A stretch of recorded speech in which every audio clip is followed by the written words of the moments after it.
இருக்காங்க. அனைவருக்கும் வணக்கம். தொகுதி மறு வரையறை குறித்து அனைத்து நாடாளுமன்ற தமிழ்நாட்டை சேர்ந்த நாடாளுமன்ற உறுப்பினர்களுடைய கலந்தாய்வு கூட்டத்தை முதலமைச்சர் தலைமையில் நடத்தியிருக்கிறாங்க. அனைத்து கட்சிகளுக்கும் அழைப்பு விடுக்கப்பட்டிருந்தாலும் திமுக, அதிமுக, பாமக உள்ளிட்ட கட்சிகள் இந்த கூட்டத்தை தவிர்த்திருக்கிறார்கள், புறக்கணித்திருக்கிறார்கள். தாவேக ஆதரவு நிலைப்பாட்டில் இருக்கிற காங்கிரஸ், 2 கம்யூனிஸ்ட் கட்சிகள், விசிக, மதிமுக, இந்திய யூனியன் முஸ்லீம் லீக் உள்ளிட்ட கட்சிகள் மட்டும்தான் பங்கேற்றிருக்கார்கள். அதில் மொத்தம் 20 எம்பிக்களில் 19 எம்பிக்கு தான் பங்கேற்றிருக்காங்க. ஒரு எம்பி தன்னுடைய சொந்த பணியின் காரணமாக பங்கேற்கவில்லை என்று காங்கிரஸ் கட்சி சேர்ந்த சுதா தெரிவித்திருக்கிறார். 37 எம்பிக்கள் நாடாளுமன்றத்தினுடைய மக்களவை, மாநிலங்களவை 2 அவைகளை சேர்ந்த தமிழ்நாட்டுக்கான 57 பேரில் 37 பேர் பங்கெடுக்கவில்லை. இது குறித்து கடந்த ஆண்டே அனைத்து கட்சி கூட்டம்லாம் கூட்டப்பட்டிருக்கு. தென் மாநில முதலமைச்சரெல்லாம் அணுகியிருக்கிறோம். இப்போதைக்கு அது போன்ற எந்த ஒரு அறிவிப்பு, அதிகாரப்பூர்வ அறிவிப்பு மசோதா வருது என்கிறது போலலாம் இல்லை. மேகேதாட்டு அணை விவகாரம் குறித்து விவாதிக்க வேண்டும், அனைத்து கட்சி கூட்டத்தை கூட்ட வேண்டும் என்று கட்சிகள் வலியுறுத்தி கொண்டிருக்கார்கள், கம்யூனிஸ்ட் கட்சிகள் உட்பட. அது குறித்து ஒரு கூட்டத்தை நடத்தாமல் இப்போது இந்த கூட்டத்தை நடத்த வேண்டிய தேவை என்ன? திசை திருப்புகின்ற நாடகம் என்று திமுக, அதிமுக சொல்கிறாங்க. இந்த சூழலில் தான் இந்த கூட்டம் என்பது ஒரு அவசிய தேவையாக இருக்கிறதா இல்லது அரசியல் வியூகமா என்கிற கேள்வி எழுந்திருக்கிறது. கந்தசாமி, உங்களிடமிருந்தே தொடங்குகிறேன். மேகேதாட்டு அணைக்கான விவகாரம் குறித்து ஒரு அனைத்து கட்சி கூட்டத்தை கூட்டணும்னு தொடர்ந்து சொல்லிட்டு இருக்காங்க. கூட்டுங்கன்னு சொல்கிற ஒரு கூட்டத்தை கூட்டலை, இந்த கூட்டத்தை கூட்டுங்கன்னு யாரும் சொல்லலை. ஆனாலும் ஒரு கூட்டம் கூட்டப்பட்டிருக்கு. இதில் 37 எம்பிக்கள் புறக்கணிச்சிருக்காங்க. முக்கிய கட்சிகள் எதிர்ப்பு தெரிவித்து பங்கெடுக்கவில்லை. அப்படிங்கிறப்ப இது போன்ற தமிழ்நாடு நலன் சார்ந்த, உரிமை சார்ந்த விவகாரங்களில் தமிழ்நாட்டில் இருக்கிற கட்சிகள் ஓரணியில் இல்லையோ என்பதை உலகிற்கு எடுத்து சொல்வதற்காக இந்த கூட்டமா? இந்த கூட்டத்தின் தேவை, அவசியம் என்ன? இல்லை, ஒரு விஷயம் நான் சொல்கிறேன். இப்போ மேகதாது விஷயத்துக்கு கூட்டம் கூட்டணும்னு சொல்கிறாங்க ஒன்று. 2வது, இதை நீங்கள் 2 மாதத்துக்கு முன்னாடியே பண்ணியிருக்கணும் அப்படின்னு சொன்னாங்க. மேகதாது அப்ரோச் பண்ணது இப்போ நம்ம குறுவை சாகுபடி பண்ண போகிறோம்னு தெரிஞ்சு நீங்கள் அப்போவே பண்ணியிருக்கணும், அதுவும் சொன்னாங்க. மேகதாது இஷ்யூவை பொறுத்தவரை மேகதாது, காவேரி நீர் 2த்துக்குமே சேர்த்து தேவையான அளவு கிட்டத்தட்ட 2 சட்டமன்ற கூட்டத்தொடரில் எல்லா கட்சிகளும் அவங்களுடைய பாயிண்ட் ஃபுல்லாகவே எடுத்து வச்சுட்டாங்க. தேவையான அளவு இன்புட் கவர்மெண்ட்டுக்கு அவங்க கொடுத்துட்டாங்க. எல்லோரும் சேர்ந்து ஒரு சட்டசபையில் ஒரு பில் இதுவும் பாஸ் பண்ணோம். அது பொதுவும் தீர்மானம் பாஸ் பண்ணோம், பேசலாம். ஸோ தீர்மானமும் பாஸ் பண்ணியாச்சு. நீங்கள் இப்போ அந்த இடத்துல எல்லா கட்சிகளும் உள்ளே இருக்குது. எல்லாருமே சொல்லிட்டாங்க, போன சட்டசபை கூட்டத்தொடரில் என்ன சொன்னாங்களோ அதே தான் இந்த தடவை சொன்னாங்க. இதை மாற்ற போகிறதில்ல, எல்லோரும் ஒரே ஸ்டாண்டில் தான் இருக்கிறோம். அப்போது இந்த இடத்துல கடந்த 20 வருஷமாக, நான் 100 வருஷ கதை, நான் ஒரு 20 வருஷம் மட்டும் எடுத்துக்கிறேன். கடந்த 20 வருஷமாக நம்ம சட்டப்பூர்வமான நடவடிக்கையிலேயே போய்கிட்டு இருக்கோம். பல்வேறு தவறுகள் 71லேருந்து நடந்திருக்கு. அந்த தவறுகளுடைய விளைவு தான் இப்போ நம்ம இவ்வளோ முட்டுச்சந்தில் நின்றுக்கிட்டு இருக்கோம். சரி, அதையும் விட்டுட்டா கூட கடந்த 20 வருஷத்தில் அந்த ஒரே மாதிரி அப்ரோச்லேயே இருக்கிறதுக்கு பதிலாக ஒரு வித்தியாசமான அப்ரோச் எடுக்கலாமே அப்படின்னு முதலமைச்சரும், நான் வேணால் நேராக வேணாலும் போய் பேசலாம், அதை பற்றி ஒன்றும் இல்லை, பேசி பார்க்குறேன். பேசுனா என்ன நடக்குங்கிறது எதிர்கட்சியிலேருந்து ஒரு பர்செப்ஷன் வைக்கிறாங்க, இதுதான் நடக்கும் அப்படின்னு. நீங்கள் இதை தான் பேசணும், நீங்கள் இதை தான் செய்யணும், இப்படித்தான் நடக்கும்னு. இதுவரை நீங்கள் நினைத்தது தான் 20 வருஷம் நடந்தது, அதில் ஒரு மாற்றமும் நடக்கலை. அப்போ புதுசாக ஒரு அப்ரோச் எடுக்கல, எந்த தவறும் இல்லை அப்படிங்கிறது தான் மேகதாது. இதை பொறுத்தவரை டீ லிமிட்டேஷன் பார்த்தீங்கன்னா ஏற்கனவே சட்ட இது கொண்டு அது ஃபெயில் ஆயிடுச்சு. இப்போ மறுபடி அரசல் புரசலாக ஒரு செய்தி வருது, இந்த தடையும் அவங்க பில்லை மறுபடி ரீட்ராஃப்ட் பண்ணி கொண்டு வர போகிறாங்கன்னு. அப்போ அதுக்கு முன்னாடியே நம்ம அதுக்கு ஒரு முடிவு எடுக்கணும். ஏன்னா 71ல் இந்த இது பண்ணும்போது இந்த நம்பர்ஸை சீல் பண்ணுறது சென்செக்ஸை வச்சு, 2001 சீல் பண்ணது சென்செக்ஸை வச்சு பவுண்ட்ரிஸை மட்டும்தான் மாற்றினாங்களே தவிர நம்பர் இன்க்ரீஸ் பண்ணல. அடுத்த 25 வருஷத்துக்கு ஃபிக்ஸ் பண்ணிக்கலாம். பொதுவாகவே இதில் எல்லாருமே ஒரே கருத்தோடு தான் இருப்போம். என்னென்னா சவுத் இந்தியா ப்ளஸ் தமிழ்நாடுன்னு எடுத்துக்கிட்டால் கூட நம்ம அந்த மக்கள் தொகை குறைப்பு அப்படிங்கிறதுல, அதாவது ஒரு ஆளுக்கு நாம் இருவர் நமக்கு ஒருவர், இந்த மாதிரி ஒரு விஷயங்கள் குடும்ப கட்டுப்பாடெல்லாம் கொண்டு வரும்போது நம்ம சிறப்பாக செஞ்சிருக்கோம். அதற்கான ஒரு தண்டனையா இது இருந்துடக்கூடாது அப்படிங்கிறது தான். சென்ட்ரல் கவர்மெண்ட்டை பொறுத்தவரை ரெண்டு விதமான செய்திகள் கொடுக்குறாங்க. ஒன்று, பில்லில் என்ன இருக்குது அப்படின்னு பார்த்தீங்கன்னா நமக்கு 7.18%லேருந்து 5 போகுது. 39லேருந்து 48 போனால் கூட விகிதாச்சாரம் கம்மியாகுது அப்படின்னு பில்லில் இருக்குது அப்படிங்கிற மாதிரி சொல்கிறாங்க. அது மார்ச்சில் கொண்டு வந்தது அந்த பில்லில். அடுத்த பில்லு எதுவும் திருத்தப்பட்ட பில்லு வரல. இல்லை சொல்கிறேன், அரசு வருதுன்னு சொல்கிறீங்க. ஆனால் அதிகாரப்பூர்வமாக வரல. அடுத்து பார்த்தீங்கன்னா ஓரலா சொல்றது பார்த்தீங்கன்னா இல்லை 39லேருந்து 56 ஆகுது, 59 ஆக போகுது அப்படிங்கிற மாதிரியும் சொல்றாங்க. நம்ம கேட்கறது எல்லாம் என்னன்னா நம்மளுடைய விகிதாச்சாரம் குறைஞ்சிடக்கூடாது. நம்மளுடைய சவுத் இந்தியாவோ தமிழ்நாடோ நீங்க சொன்ன ஒரு விஷயத்தை ஃபாலோ பண்ணதுக்காக பாதிக்கப்படக்கூடாது. அப்போ அதிமுக சொல்லுது, அதைத்தான் பாட்டாளி மக்கள் கட்சி சொல்லுது. இல்ல, இதை எல்லாருமே சொல்றாங்க. திமுக இப்போ நிலைப்பாடை கொஞ்சம் மாற்றுற மாதிரி தான் எங்களுக்கு தெரியுது. ஏன்னா நாங்கள் முன்னாடி நகலை எரிக்கும் போது இருந்த வீரியம் இப்போ இல்லை. இப்போ பார்க்கலாம், ஒவ்வொருத்தரும் ஒன்று சொல்றாங்க. திருச்சி சிவா ஒன்று சொல்றாரு, இருக்கிற திருத்தங்களை ஏற்றுக்கொண்டால் ஆதரிக்கலாமா என்பது முடிவு செய்யலாங்கிறாங்க. இப்போ அதை பத்தி பேசுறதுக்கு முதலமைச்சரா அவர் எல்லாத்தையும் கூட்டிருக்காரு. பேசலாம், நீங்க பேசியிருக்கலாம், பேசலாம், அது உங்களுடைய விருப்பம். ஆனா நோக்கம்ங்கிறது சிறந்த நோக்கம் தமிழ்நாடோட விகிதாச்சாரம் பாதிக்கப்படக்கூடாது, தமிழ்நாடோட மக்கள் பாதிக்கப்படக்கூடாது, தமிழ்நாடுக்கு எந்த அளவுலையும் இதனால் பாதிப்பு வரக்கூடாது அப்படிங்கிறது தான். பேசலாம். கந்தசாமி, இன்னொரு கேள்வியும் முன்வைக்கிறேன். இந்த திசை திருப்பத்துக்காக தான் ஏன் அப்படின்னு மீண்டும் மீண்டும் அவங்க சொல்கிறாங்க அப்படின்னா, நீங்கள் சொல்கிறீங்கல்ல அரச புரசலாக ஒரு செய்தி வந்துச்சு அப்படின்னு. ஆனால் ஆணித்தரமாக அணையை கட்டுறதுக்கு மீண்டும் மீண்டும் சட்டவிரோதமாக ஒரு அணையை கட்டுறதுக்கு பக்கத்து மாநிலம் முயற்சிக்குது. காங்கிரஸ் ஆளுகின்ற கர்நாடக அரசு முயற்சிக்குது. அதிலிருந்து அதை தான் பேசணும். ஆனால் அதை பேசாமல் திசை திருப்பறதுக்காக அதுக்கு ஒரு அனைத்து கட்சி கூட்டத்தை கூட்டணுங்கிறப்ப இப்போ எல்லா கட்சியும் கூட்டினீங்கல்ல, அதே மாதிரி அதுக்கு கூட்டிருக்கலாம்ல, இல்லை ரெண்டையும் சேர்த்து கூட கூட்டிருக்கலாம்ல. அவர்கிட்ட கேட்டது போல கேட்கலாம். கூட்டணி அந்த அனைத்து கட்சி கூட்டணும் கூட்டக்கூடாது அந்த மாதிரி அது வேண்டாம் அப்படின்னு நாங்கள் நிராகரிக்கல. ஃபர்ஸ்ட் அதை புரிஞ்சுக்கணும் சார். நீங்க பேசும்போது நான் எதுவுமே பேசல சார். தயவு செய்து ஒத்துழைப்பு கொடுங்க. எல்லாரும் ஒரு கேள்வி கேட்குறீங்க, பதில் பேச விடாட்டா என்ன அர்த்தம்? சரி. ஸோ அனைத்து கட்சி கூட்டக்கூடாது அப்படிங்கிறது யாரும் நிராகரிக்கலை. தேவையான அளவு பேசப்பட்டுருச்சு. எந்த இடத்துலையுமே சட்டப்பூர்வமாக நாங்கள் எந்த பின்வாங்கலும் கிடையாது. சட்ட ரீதியான உள்ளது அது ஃபுல்லாக முன்னெடுத்துக்கிட்டு தான் இருக்கும் எல்லா இடத்துலையுமே. குறுக்கீட்டுக்கு மன்னிக்கணும், ஏன்னா நீங்கள் குறிக்கிறீங்கன்னு சொல்லிடுவீங்க. கடந்த ஆண்டு 2025 மார்ச் மாதத்தில் அனைத்து கட்சி கூட்டம் நடந்துச்சு. இப்போ பங்கேற்றிருக்காங்களே அத்தனை கட்சி இங்கே பங்கேற்றிருந்தாங்க. இதே முடிவு தான் எடுத்தாங்க. ஏற்கனவே பேசி தீர்க்கப்பட்ட ஒரு முடிவு தானே, பேசி முடிவு பண்ணதானே, மறுபடியும் இன்றைக்கி எதுக்கு கூட்டம் சார்? அன்னைக்கு நாங்கள் அந்த இதில் போகல, அனைத்து கட்சி கூட்டத்தில் நாங்கள் போகலை. இன்றைக்கி நாங்கள் அரசாங்கத்தில் இருக்கோம், அதை முன்னெடுக்கணும். அதனால தான் நான் ஃபஸ்ட்டு ஒன்றுனா வந்துடுறேன். ஏன்னா பூபதி என்ன ஒன்று சொன்னார், முரளி அண்ணா ஒன்று சொல்லியிருக்காரு, சார் ஒரு ஃபேக் ட்வீட்டை கேட்டிருக்காரு, சரியா? ஸோ பூபதி என்ன சொன்னார், நீங்கள் எதுக்கு இப்போ அனைத்து கட்சி கூட்டம் இந்த டீலிமிட்டேஷன் கூட்டுறீங்க, அதுவும் எம்பிக்குன்னா? ஏன்னா மேகதாது கூட்டாத நீங்கள் இது கூட்டத்துக்கு விளக்கம், அந்த இதுக்கு ஏன் கூட்டல? மேகதாதுக்கு லீகலா அரசாங்கம் பேட்டில் பண்ணுது.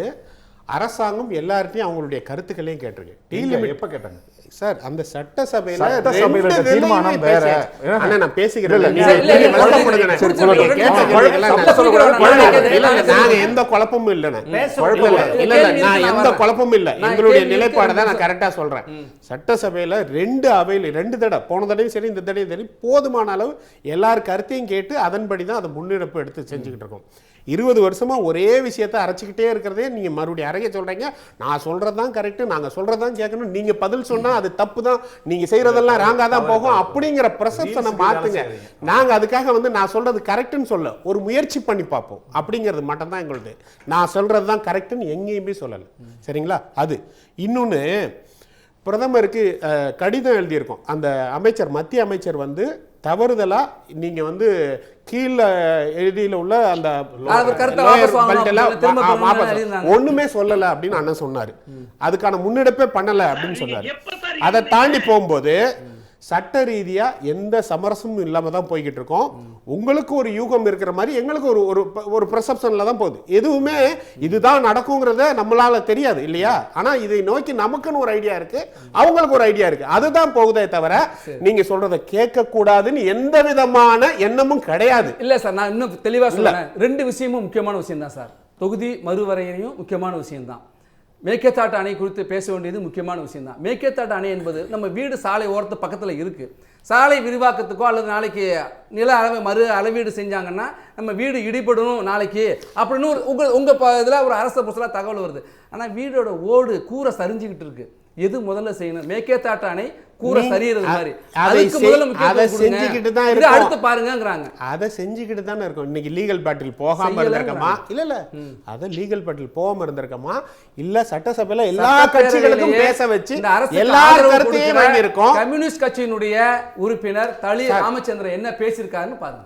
ஒவ்வொருத்தருக்கும் ஒவ்வொரு தலைவர் என்ன பேசியிருக்காருன்னு பாருங்க. எல்லாருமே அவங்களுடைய ஐடியா சொல்லியிருக்கிறாங்க.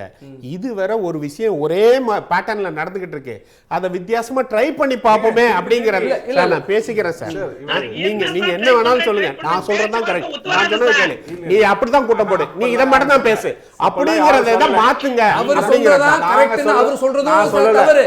நீங்க சொல்றது நாங்க சொல்லல. யார் சொன்னா? இல்ல நாங்க யாரையுமே நிராகரிக்கலையே, எல்லாத்தையும் கேட்டுட்டு தான் இருக்கோம். நிராகரிக்கலன்னா என்ன அர்த்தம்? நீங்க நடத்தல. இல்ல நீங்க ஒரு மிகப்பெரிய தவறு நடக்குது. ஒரு நிமிஷம், நீங்க நிராகரிக்கல தாவேக அரசு சார்பா வந்திருக்கிறது ஒரு விஷயத்தை புரிஞ்சுக்கணும். நிராகரிக்கலன்றது கிடையாது, நீங்க நடத்தல. அது எல்லாருக்கும் தெரியுது. நீங்க மதிக்கல சார். யார் மக்களோட மதிக்கல, மக்கள் பிரதிநிதிகளை மதிக்கல. அவ்வளவுதான். இதெல்லாம் உங்களுடைய பெர்செப்ஷன். நீ உங்களுடைய தலைவர் கூட அங்க வந்து நல்ல எல்லா கருத்துக்களையும் வச்சிருக்காங்க, எல்லாத்தையும் ரிசீவ் பண்ணிருக்கோம். சரிங்களா? அது ஒண்ணு. அப்புறம் வந்து முரளி அண்ணன் சொன்னாரு, நாங்க வந்து தமிழகத்தின் நலன் பாதிக்கப்பட்டதுன்னா நாங்க ரோட்டுக்கு வந்துருவோம், எதுவுமே நாங்க எங்களெல்லாம் விட்டு கொடுத்ததே கிடையாது, ஆச்சா பூச்சா எல்லாம் சொன்னாரு. 71 72ல எதுக்காக இந்த காவிரி பிரச்சனை இவ்வளவு பெரிய பிரச்சனை இருக்குல்ல, எதுக்கு வாபஸ் வாங்கினாங்க? எதுவும் உத்தரவாதமான எந்த இதுவும் வாங்காம வாபஸ் வாங்கினாங்க. 50 வருஷம் ஒப்பந்தத்தை ஏன் ரினியூவல் பண்ணாம விட்டாங்க? அதே மாதிரி 98ல காவிரி ரெகுலேஷன் அத்தாரிட்டி வந்து ஒருவேளை அவர்களுடைய அந்த தீர்ப்பை மீறினா அவங்க வந்து ரெகுலேஷன் அத்தாரிட்டி அணையோட ஃபுல் ரைட்ஸ் எடுத்துக்கணும் அப்படின்னு இருந்தத பிரதமருக்கு போயிடும் அப்படிங்கிற திருத்தத்தோட அவங்க ஏன் அங்கீகரிச்சாங்க? அதை ஏன் விட்டு கொடுத்தாங்க? அப்ப அவங்க தானே இருந்தாங்க. அது மட்டும் இல்லாம 2007ல அந்த தீர்ப்பு, இறுதி தீர்ப்பு வரும்போது அவங்க இருந்தாங்க. ஆனா கடைசி வர உடனடியாக அரசிதழில் வர்றதுக்கு, மத்திய அரசுல வர்றதுக்கு ஏன் முயற்சியே பண்ணல? அது பாட்டுக்கு விட்டுக்கிட்டே இருந்து கடைசியா ஒரு பெரிய விஷயம் வரும்போது தான் நடந்தது. இந்த மாதிரி பல சமயங்கள பல தவறுகளை அவருடைய வரலாற்று தவறா பண்ண போய் தான் இன்னைக்கு வந்து நம்ம இந்த பிரச்சனையில இருக்கோம். ஆனா வரலாற்று தவற பண்ணிட்டாங்க. நீங்க என்ன பண்ண போறீங்க? நாங்க பண்ணிக்கிட்டு தான் இருக்கோம். பண்ணலங்கறாங்க. இல்ல நீ இது வந்து எதிர்க்கட்சிகள் அவர்களுடைய வாதமா வைக்கிறாங்க. நான் சொல்றேன், நாங்க லீகல் பேட்டில் கரெக்டா பண்ணிருக்கோம். எல்லா கட்சியும் சேர்ந்து சட்டமன்றத்துல ஒரு தீர்மானம் போட்டிருக்கோம். எல்லா கட்சிகளும் அவங்களுடைய கருத்துக்களை 2 சட்டமன்ற தொடர்லயும் சொல்லியிருக்காங்க. அதை எல்லாமே ரிசீவ் பண்ணிருக்கோம். ஒவ்வொன்றும் கேட்டுதான் பண்ணிக்கிட்டு இருக்கோம். காவிரி ஒழுங்காற்று குழு ஒரு பரிந்துரை சொல்லுது சார். காவிரி மேலாண்மை ஆணையம் ஒரு உத்தரவு கொடுக்கு சார். 3500 கனஅடி வினாடிக்கு 15 நாளைக்கு திறக்கணும்னு சொல்றாங்க சார். திறக்க முடியாதுன்னு சொல்லிட்டு அங்க மேல்முறையீடு போறோம்னு சொல்றாங்க சார். ஆனா அங்க ஆளுகின்ற காங்கிரஸ் முதலமைச்சர் அவங்கள்ட்ட நீங்க தொலைபேசியிலே பேசி இந்த பிரச்சனையை ஏங்க ஒரு உத்தரவு நடைமுறைப்படுத்துறது என்ன பிரச்சனை அப்படின்னு பேசலாம். நீங்க சொல்றது இல்ல, நீங்க சொல்றது கரெக்ட் தான். எல்லா முயற்சியும் நடந்தது. நீங்க இன்னைக்கு வர பாருங்க, அந்த ஹிஸ்டரியில என்னைக்குமே அவங்க உத்தரவு வச்சது இல்ல. என்ன கரெக்ட் இல்லங்க சார், தண்ணி வரலங்கிறது தாவேகாவோட அரசு பிரச்சனை இல்ல, இயற்கையால உள்ள பிரச்சனை. ஆனா அதை அப்ரோச் பண்ணத நாங்க மிஸ் பண்ணல. அரசு மிஸ் பண்ணல. இல்ல லாஸ்ட் 52 வருஷத்துல லாஸ்ட் போய் பேச நீங்க இதுல வந்து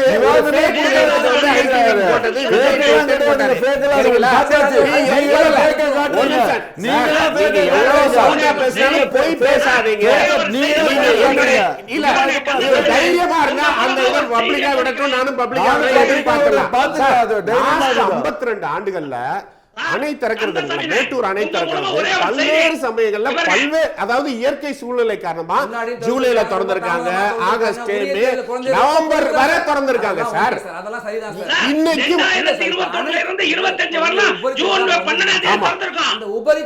உபரி தண்ணி கூட வரல சார். சார் உபரி தண்ணி கூட ஆடி 18 காவேரி நதியில வரவே இல்லை. இல்ல சட்ட ரீதியா நம்ம இப்பதானே நீங்க சார் முயற்சி பண்ணிக்கிட்டே தானே இருக்கோம். நீங்க என்ன சொல்றீங்க, போய் அங்க அணைய பிடிச்சி இழுத்து கொண்டு வரணும்னு சொல்றீங்களா? காவேரி இன்னைக்கு வர இல்ல சார், இந்த 20-25 வருஷமாவே கர்நாடகா என்னைக்குமே எதையுமே மதிச்சது இல்ல சார்.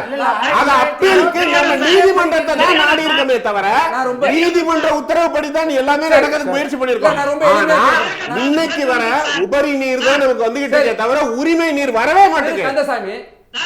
மேகதாட்டு அணை விவகாரம் குறித்து அனைத்து கட்சி கூட்டத்தை கூட்டணும்னு 2 கம்யூனிஸ்ட் சொல்றாங்க, விசிக சொல்றாங்க, அதே போல எதிர்க்கட்சியில் இருக்கிற கட்சிகளும் சொல்றாங்க, மதிமுகவும் சொல்லுது.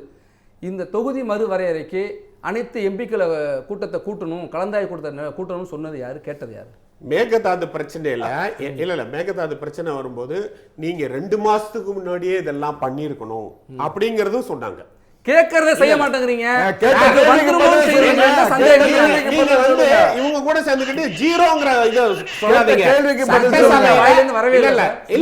செய்யல அப்படிங்கிறது அதானே, செய்யல அப்படிங்கிறது எல்லாருடைய கருத்துக்களையும் வாங்கி திமுக அவங்களுடைய கருத்தை சொல்லாம இருந்தாங்களா? அதிமுக கருத்தை சொல்லாம இருந்தாங்களா? பாட்டாளி மக்கள் கட்சி கருத்து சொல்லாம இருந்திருக்காங்களா? விடுதலை சிறுத்தை கருத்து சொல்லாம இருந்திருக்காங்களா? 2 கம்யூனிஸ்ட் கருத்து சொல்லாம இருந்திருக்காங்களா? அங்க உள்ள IUML உட்பட எல்லா கட்சிகளும் அங்க இருந்து சட்டசபையில 2 கூட்டத்தொடர்லயும் அவர்கள் தேவையான போதுமான அளவு அவங்களுடைய எல்லாத்தையுமே நிறைவேற்ற கடைசி நேரத்துல ஒரு நடுவர் மன்றம் வேணும்னு சொன்னாங்கல்ல, அது இன்னைக்கு விவாதத்துக்கு உள்ளாகி இருக்கிறது. அந்த இடத்துல தமிழ்நாட்டில் இருக்கிற கட்சிகள் ஒத்துமையா இல்லையாங்கிற ஒரு பார்வை விழுந்திருக்காங்க. அக்ரி கிருஷ்ணமூர்த்தி அதிமுகவை சேர்ந்த அக்ரி கிருஷ்ணமூர்த்தி உயர்நீதிமன்றத்தில் கூட இதுக்கு ஒரு மனு தாக்கல் செய்திருக்காங்க. இப்படி ஒரு கேள்வி கேட்கிறேன் சார், ஒரே ஒரு சின்ன கேள்வி சார். நீங்க எம்பிகள் கூட்டம் நடத்துனீங்கல்ல, ஒரு கண்டிச்சீங்களே தொகுதி மறு சீரமைப்பு பத்தி கண்டிச்சீங்களே, அதுல ஒரு சின்ன தீர்மானம் சார், மேகதாதுவை பத்தி ஒரு சின்ன தீர்மானம் போட்டிருந்தா கூட உங்களை பாராட்டி இருக்கலாம் சார். ஏன் சார் அதுதான் எல்லா கட்சியும் சேர்ந்து நம்ம சட்டசபையிலே தீர்மானம் கொண்டு வந்தாச்சு. புரியல, சட்டசபையில நீங்க கொடுத்த கருத்துக்களுக்கு வந்து வேல்யூ கிடையாதுன்னு நினைக்கிறீங்களா? சட்டசபையில எல்லா கட்சிகளும் வேல்யூ இல்லைன்னு நினைக்கிறீங்களா? அந்த தீர்மானத்தில் பல்வேறு முரண்கள் இருக்கிறது. அதை திரு எடப்பாடி பழனிசாமி அவர்கள் சுட்டிக்காட்டி இருக்கிறார். அதை ஏற்றுக்கொள்ளவில்லை. அதற்கு தான் இப்ப உயர்நீதிமன்றத்தை நாடி இருக்கிறாங்க. அதுல அது கம்யூனிஸ்ட் எடப்பாடி பழனிசாமி சொன்ன உடனே தான் கம்யூனிஸ்ட் கூட அதுக்கு வந்து அப்புறம் ஆமோதிக்கிறார். ஒரே நிமிஷம் கந்தசாமி சொன்னார்ல வினோபா ஆரம்பத்துல, காங்கிரஸ் விழுத்த வலையில தாவேக்கா விழுந்துட்டு உதாரணம் பார்த்து அப்படின்னு சொல்றாரு பாருங்க. இல்ல பூபதி என்ன நிறைய சொன்னாரு. அவருடைய நேரம் இல்ல, ரொம்ப சுருக்கமா இல்ல, அவருடைய நோக்கமும் அவர் சொல்றது எல்லாமே வாசம். நாங்க எதையுமே மறுக்கல ஃபர்ஸ்ட். ஆனா எந்த இடத்துலயும் சட்ட ரீதியா விட்டு கொடுக்கல. அவர் ஏதோ சட்ட ரீதியா விட்டு கொடுத்துட்டு நேரம் போய் பேசுற மாதிரி பேசுறாரு. சட்ட ரீதியான பேட்டில் போய்கிட்டே தான் இருக்கு. அதுல எந்த பின்வாங்கலும் கிடையாது. திமுக நான் சொன்னேன் இத்தனை இடத்துல சட்ட ரீதியா விட்டு கொடுத்துருச்சுன்னு, நாங்க எந்த இடத்துலயும் விட்டு கொடுக்கல. நாங்க சட்ட ரீதியா பின்வாங்கல் இல்லாம சார், சட்ட ரீதியா பின்வாங்கல் இல்லாம எக்ஸ்ட்ரா ஒரு முயற்சி தான் எடுக்கிறோமே தவிர இந்த முயற்சி என்ன இடத்துல போய் முடியுங்கிறது தெரியாது, உண்மைதான். ஆனா முயற்சி எடுக்கணும். ஏன் இத்தனை வருஷம் நம்ம பண்ணியாச்சுல, அதை தானே நம்ம வந்து வித்தியாசமா பண்ணி பார்க்கலாம். அதே நேரத்தில் ஏதாச்சும் சட்ட ரீதியா பின்வாங்கல் இருந்ததா? நாங்க எதுவும் புதுப்பிக்காம விட்டோமா, இல்ல வழக்க வாபஸ் வாங்கினோமா? இல்ல, அது கரெக்ட். நீங்க வந்து எல்லாமே நாளைக்கு நடக்கிறதே பேசணும் அப்படின்னா நானும் பேச முடியும், சரியா? இல்ல சட்ட ரீதியா இன்னைக்கு வரை எந்த பின்வாங்கலும் தாவேக அரசு செய்யவில்லை சார். யாரும் கேட்காததுக்கு ஒரு கூட்டம், அரச புதுசல வந்து தகவலுக்கு ஒரு கூட்டம். இல்ல உங்களுக்கு ஒரு காரணம் இருக்கிற மாதிரி எல்லாருக்குமே ஒரு அவசிய தேவையா? அரசியல் வியூகமா? இல்ல அவசிய தேவை. நீங்க 2 மாசத்துக்கு முன்னாடியே பேசிருக்கலாம்னு இதே எதிர்க்கட்சிகள் சொல்லி இருக்கு. அப்ப டீலிமிட்டேஷனுக்கு இது வரும். ஆனா அவங்க சொல்லுவாங்க அதெல்லாம் பண்ணல. மக்களுக்கு எது நல்லதோ இந்த டீலிமிட்டேஷனும் சரி, காவிரி மேகதாது எல்லாமே சரி தமிழக மக்களுக்கு வாழ்வாதாரத்துக்கு முக்கியமானது. இவங்க சொல்ற மாதிரி நாங்க அதுல அரசியல் பண்ணல. எங்களுக்கு நல்ல பேரோ கெட்ட பேரோ உண்மையான மக்களுக்காக முன்னெடுக்கிறோம். மற்றொரு நிகழ்ச்சியில் சந்திப்போம். தொடர்ந்து இணைந்திருப்போம். தமிழ் ஜனம் சேனலை சப்ஸ்கிரைப் பண்ணாம பார்த்துட்டு இருந்தீங்கன்னா மறக்காம சப்ஸ்கிரைப் பண்ணிடுங்க.